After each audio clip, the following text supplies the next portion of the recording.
नमस्कार साथियों। तो आज है 23 मई 2024। बाजार में आज काफी बढ़िया रैली देखने को मिला, जहां पे निफ्टी 50 अपना ऑल टाइम हाई को टच करते हुए क्लोजिंग दिया 22,967 पॉइंट पे, लगभग 1.64% तेजी के साथ। अब सवाल ये उठता कि कल फ्राइडे के दिन क्या होगा, जानेंगे इस वीडियो में। क्या 23,000 का लेवल ब्रेक कर पाएगा या ब्रेक करने के बाद नीचे डाउनफॉल होगा, सब कुछ हम विस्तार पूर्वक बात करेंगे इस वीडियो में। साथ में शेयर मार्केट से रिलेटेड बहुत सारी इंपॉर्टेंट जानकारी आपके साथ में शेयर करूंगा, ग्लोबल मार्केट का अपडेट, एफएस डेस्क का डेटा और मोस्ट इंपॉर्टेंट पॉइंट कल मार्केट प्रेडिक्शन। तो रिक्वेस्ट करूंगा आप सभी को प्लीज वीडियो को बिना स्किप के पूरा अंत तक जरूर देखना, और खास करके इस वीडियो की आखिरी 3 मिनट पे हम मार्केट को एनालाइज करेंगे, उसको तो कतई मिस मत करना। बिकॉज मार्केट जो है आज की डेट पे एक बहुत ही इंपॉर्टेंट लेवल के जस्ट नजदीक पे क्लोजिंग दिया। ओके, तो सबसे पहले हम बात करेंगे मार्केट एनालिस्ट द्वारा क्या स्टेटमेंट दिया कि कल बाजार फ्राइडे के दिन किस तरह मूव कर सकता है। तो दोस्तों इस टॉपिक को कवर किया एलकेपी सिक्योरिटीज द्वारा। एक एनालिस्ट ने इनके अकॉर्डिंग आज निफ्टी 50 जिस लेवल के ऊपर क्लोजिंग दिया, वहां से देखिए पॉसिबिलिटी है ऊपर की तरफ मूव करना, और अगर ऐसा हुआ 23,000 की लेवल अगर सस्टेन कर गया यानी होल्ड कर गया तो फर्दर 23,500 तक जा सकता है। शॉर्ट टर्म बेसिस पे मेंशन भी किया, और नीचे इनकेस अगर गिरावट होता है तो इनके अकॉर्डिंग 22,800 के आसपास एक बढ़िया सपोर्ट है, यहाँ पे सपोर्ट मिल जाएगा। बाकी दोस्तों आपको क्या लगता है कि कल क्या बाजार में तेजी होगा या बाजार में गिरावट होगा, या तेजी के बाद गिरावट होगा, जैसे कि अक्सर होता है ना कि सडन कोई लेवल टच किया फिर फटाक से गिरावट हुआ, क्या ऐसा होगा? जो भी आपको लगता है कमेंट करके बताइए। ओके, तो सेम टॉपिक को ही कवर किया मनी कंट्रोल की वेबसाइट में। दूसरे एक और एनालिस्ट ने अपना एक पॉइंट ऑफ व्यू रखा, technical view. Nifty likely to at 100 to 200 points more if it close decisively above 23,000। तो यहाँ पे जो एनालिस्ट ने मेंशन किया कि अगर निफ्टी 50 जो है 23,000 के ऊपर सक्सेसफुली क्लोज दे दिया, उस केस में फर्दर ऊपर की तरफ 100 से 200 पॉइंट जा सकता है शॉर्ट टर्म बेसिस पे। जैसे कि यहाँ पे मेंशन भी किया कि इमीडिएट जो रेजिस्टेंस है लगभग वही 23,100 के आसपास जा सकते हैं। इनकेस अगर गिरावट हुआ तो लगभग 22,800 के आसपास पहुंच सकता है। बट दोनों ही एनालिस्ट ने एक बात कॉमन मेंशन किया, एक तो नीचे की सपोर्ट 22,800, दूसरा अगर 23,000 के ऊपर सस्टेन कर गया तो ही जाके ऊपर की तरफ मूवमेंट होगा, अदरवाइज थोड़ा नीचे डाउनफॉल भी हो सकता है। ओके, तो दोस्तों एक बहुत बड़े इंडिविजुअल इन्वेस्टर जिनका नाम है मार्क मोबियस, अक्सर हमने सुना होगा कि सर वॉरेन बफेट का नाम, बट मार्क मोबियस भी एक बहुत ही बड़े लेवल के इन्वेस्टर्स हैं, जिन्होंने इंडियन मार्केट में भी दोस्तों बहुत सारे शेयर में इन्वेस्ट किया हाल ही में। जैसे कि एक न्यूज़ निकल के आया कि इन्होंने टेलीकॉम सेक्टर को यहाँ पे बहुत ही इंपॉर्टेंट यहाँ पे मेंशन किया, अट्रैक्टिव मेंशन किया। साथ ही साथ हाल ही में रतन इंडिया, साथ ही साथ वड़े रिन्यूअल, जिसके अंदर लास्ट ऑलमोस्ट एक हफ्ता 10 ट्रेडिंग डेज से लगातार डाउनफॉल हो रहा है, लोअर सर्किट लग रहा है। तो पॉसिबिलिटी है कि ये न्यूज़, क्योंकि आज बाजार क्लोज हो जाने के बाद आउट हुआ, तो मे बी कल वड़े रिन्यूअल के अंदर एकदम रातों रात बदल भी सकता है सर्किट, मतलब जो लगातार लोअर सर्किट चल रहा है वो बदल के अपर सर्किट भी पहुंच सकता है। ठीक है, तो इसको वो नजर रखिए। ओके, तो दोस्तों नेक्स्ट इंपॉर्टेंट अब देखिए पावर सेक्टर की बात हो ही रहा, वड़े रिन्यूअल वगैरह, तो यहाँ पे एक बहुत इंपॉर्टेंट अपडेट आया। India peak demand hit 235 gigawatt GW gigawatt, power generation up 10% इन अप्रैल। जी हाँ दोस्तों, आपने सही सुना, ईयर ऑन ईयर बेसिस से इस बार जो पावर की डिमांड है, पावर सेक्टर में डिमांड जो है 10% इंक्रीज हुआ ईयर ऑन ईयर बेस पे, जो कि अपने आप पे बहुत बड़ी बात है। 235 गीगावाट तक पहुंच चुका है डिमांड, और इसके पूरा फायदा देखिए बेसिकली जितने भी पावर सप्लाई कंपनी है, चाहे वो टाटा पावर हो, अदानी पावर हो, अदानी ग्रीन हो, एनटीपीसी हो, सीएससी हो, सारे कंपनी को देखिए इक्वली बेनिफिट मिलेगा। तो ये भी एक बहुत बड़ा रीजन है जो कि हमने लास्ट कुछ महीनों से देखा कि पावर सेक्टर में बहुत अच्छा मूवमेंट देखने को मिला।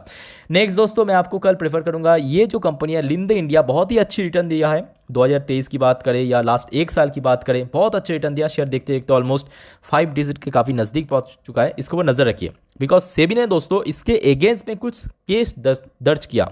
कौन सा केस? तो अब देखिए, set set aside SEBI's order against Linde India in related party transaction case.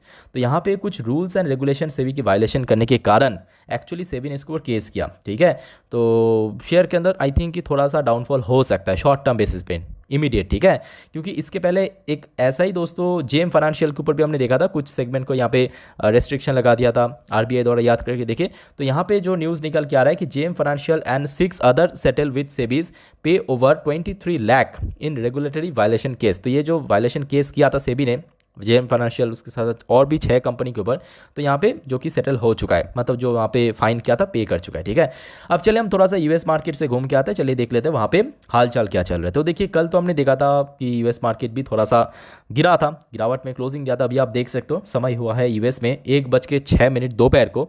अभी डॉ जोन्स की हालत जो है काफ़ी खस्ता हो चुका है, 0.94% नीचे ड्रॉप। अब सोचिए यहाँ पे फ्लैट ओपन हुआ, आज ओपनिंग ऐसा नहीं कि गैप डाउन हुआ, ओपनिंग फ्लैट हुआ, पर उसके बाद देखिए लगातार हमें डाउनफॉल देखने को मिला। अब देखिए आधा डायरेक्शन हुआ है, बाकी आधा बाकी है, बाकी आधा में अगर रिकवर हो गया तो अच्छी बात है, अदरवाइज देखिए कल आईटी सेक्टर की साथ मिलना काफ़ी टफ हो जाएगा। बाकी देखिए नैस्डैक की बात करें, नैस्डैक की पोजीशन कुछ समय पहले काफ़ी अच्छा चल रहा था, बिकॉज वहाँ पे कुछ बड़े कंपनी जिसका वेटेज नैस्डैक में बहुत ज़्यादा है, रिजल्ट आउट हुआ और रिजल्ट काफ़ी अच्छा होने के कारण जहाँ पे एक तरफ डॉ जोन्स में डाउनफॉल हो रहा है शुरू से ही, नैस्डैक में दोस्तों डाउनफॉल नहीं हुआ था। ध्यान से देखिए, एक तो यहाँ पे गैप ओपनिंग दिया, उसके बाद देखिए नैस्डैक में थोड़ा सा इंक्रीज भी हुआ था।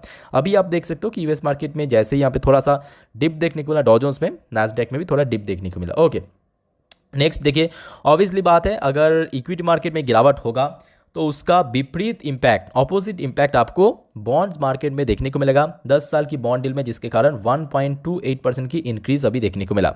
बाकी देखिए ब्रेंट क्रूड की बात करें 0.72% ड्रॉप हुआ, तो चलो ठीक है, ब्रेंट क्रूड में कोई बहुत ज़्यादा हलचल नहीं है, ऑलमोस्ट फ्लैट है। विप्रो लिमिटेड एडीआर वर्जन की बात करें ऑलमोस्ट 1.07% ऊपर पहुंच चुका है। इन्फोसिस लिमिटेड एडीआर की बात करें, एक मिनट रुक जाइए, हाँ 1.16% ऊपर पहुंच चुका। अब देखिए इसके पीछे जो मेन रीज़न आपको पॉजिटिव दिख रहा है वो है इंडियन मार्केट। इंडियन मार्केट में आज हमने देखा इन्फोसिस की बात करें, टीसीएस की बात करें, विप्रो की बात करें, सारे के सारे शेयर पॉजिटिव में क्लोजिंग दिया, तो उसका ही कहीं ना कहीं एक प्राइस एडजस्टमेंट आज हमें यहाँ पे देखने को मिला।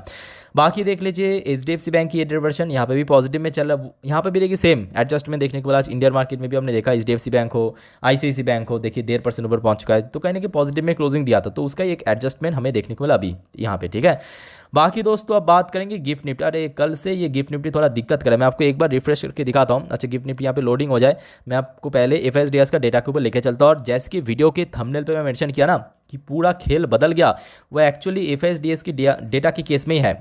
अभी तक हमने क्या देखा था कि देखिए एफएस द्वारा लगातार सेलिंग हो रहा था और डीएस द्वारा खरीदारी, ऐसा ही हो रहा था, बट आज की डेट में दोस्तों पूरा पासा पलट गया।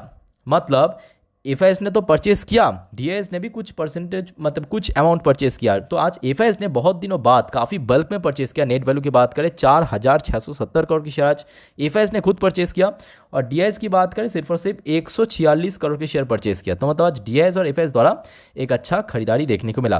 फिलहाल देखिए गिफ्ट निफ्टी थोड़ा सा यहाँ पे दिक्कत कर रहा है दोस्तों, यहाँ पे मैं क्या करूँ, अब देखिए टेक्निकल कुछ प्रॉब्लम चल रहा है एक्चुअली। यहाँ पे कल से ही हमने देख रहा था कि यहाँ पे कुछ प्रॉब्लम चला है, चलो ठीक है छोड़िए, आ गया। हाँ ये देखिए गिफ्ट निफ्टी की पोजीशन अभी ये देखिए 10:37 पे, ध्यान से देखिए आ गया, गुड लक। 22,992 पॉइंट पे चल रहा है, मतलब आज निफ्टी 50 जहाँ पे क्लोजिंग दिया उससे ज़्यादा ऊपर नहीं है, तो ये मैं बोलूँगा बहुत ही अच्छा अपडेट नहीं है, थोड़ा नेगेटिव साइड की अपडेट है। ठीक है, बाकी देखिए इजराइल और हमास के बीच में पुरानी चीज़ चल रहा है, कोई न्यू अपडेट नहीं है। TA35 की बात करें थोड़ा सा आज ऊपर में पॉजिटिव में क्लोजिंग दिया। खैर दोस्तों जितने भी इंपॉर्टेंट अपडेट था आपके साथ शेयर कर लिया। अब चलिए मैं आपको सीधा मार्केट प्रेडिक्शन वाला पार्ट के ऊपर लेके चलता हूँ। निफ्टी 50 की लास्ट 3 महीने की कैंडलस्टिक चार्ट पर, अब जो बात मैं आपको बताना चाह रहा हूँ उसे बहुत ही ध्यान से सुनना, स्किप कतई मिस मत करना, ठीक है, स्किप मत करना। ओके, तो देखिए आपको कल सुबह ना डॉ जोन्स को चेक करना है ना डॉ जोन्स की फ्यूचर का चेक करना है, सिर्फ और सिर्फ एक ही चीज़ को चेक करना है, वो है बाजार ओपन होने के बाद बैंक निफ्टी को दोस्तों आपको कल एकदम से ट्रैक करना है निफ्टी 50 के साथ साथ। कल देखिए 2 पॉसिबिलिटी है, मेरे बात को ध्यान से सुनना, एक एक करके मैं आपको एक्सप्लेन करता हूँ उसके पीछे रीज़न क्या है। एक नंबर पॉसिबिलिटी कि कल 23,000 का आंकड़ा टच किया और ऊपर स्टेबल हो गया, ठीक है, मतलब 23,000 को टच किया और ऊपर होल्ड कर गया। दूसरा पॉसिबिलिटी ये हो सकता है जिसका चांस मुझे सबसे ज़्यादा लग रहा है कि कल 23,000 टच तो कर लिया पर उसके बाद सीधा धड़ाम से गिरावट, क्योंकि सेम चीज़ हमें इसके पहले जितने भी बार हमने देखा 22,000 की लेवल ब्रेक किया, 21,000 को टच किया था, सेम चीज़ हुआ था। मैं आपको थोड़ा जूम करके दिखाता हूँ, आज से ठीक 5 महीने पहले जनवरी की महीने की बात है, तो आप देख सकते हो निफ्टी 50 जब पहली बार ये देखिए 22,000 की आंकड़ा टच किया था, उसके बाद देखिए एकदम से करेक्शन हुआ था। ध्यान से देखिए जब 22,000 की आंकड़ा टच किया था एकदम से करेक्शन हुआ था कंटिन्यूअसली मार्केट में, ठीक है, और ऑब्वियसली नेक्स्ट डे तो एकदम से गैप डाउन ओपनिंग हुआ था। तो अब देखिए इलेक्शन की रिजल्ट है 4 जून को, 4 जून मतलब नेक्स्ट वीक, उसके बाद जो मंगलवार ठीक है, मतलब सेकंड नेक्स्ट वीक की मंगलवार के दिन। तो बीच में आपके हाथ में एक हफ्ता है, और ये एक हफ्ता में मुझे लगता है कि मार्केट थोड़ा बहुत अपने आप को सेटल करेगा या थोड़ा बहुत अपने आप को एडजस्ट करेगा। तो हो सकता है कि नेक्स्ट ट्रेडिंग वीक पे बाजार में हल्का फुल्का करेक्शन, हल्का फुल्का वॉलेटिलिटी आपको देखने को मिल सकता है, और उसका जो थोड़ा सा बोल सकते हो कि ट्रेलर जो है आपको कल से ही देखने को मिल सकता है। तो मैं आपको दो कंडीशन बता दिया, एक तो 23,000 का जो आंकड़ा है ऊपर जाके स्टेबल हो गया, अच्छी बात है। अदरवाइज अगर इस यहाँ पे रेजिस्टेंस मिल गया तो उस केस में थोड़ा सा डाउनफॉल भी जा सकता है। उसके साथ साथ देख लीजिए बैंक निफ्टी भी देखिए 49,000 के काफ़ी नज़दीक आ चुका है, और इसके पहले हमने देखा था बहुत बार 49,000 यानी 49,000 के लेवल पे एक बार यहाँ पे देखिए बहुत बार आया था, रेजिस्टेंस मिला, बार बार नीचे की तरफ गिरावट हुआ था। तो पॉसिबिलिटी है दोस्तों कि बाजार जो है थोड़ा सा नेगेटिव, थोड़ा सा वॉलेटिलिटी होने का भी चांस है। अगर 23,000 ब्रेक करके ऊपर सस्टेन कर गया तो उस केस में रैली होगा 100-200 पॉइंट के आसपास, अदरवाइज नीचे की तरफ थोड़ा सा ऊपर नीचे होने का चांस है। अब बात करेंगे कौन कौन सी लेवल इंपॉर्टेंट है। ऊपर की तरफ तो ऑब्वियसली आज के रेट में 23,000 की जो मेन लेवल है।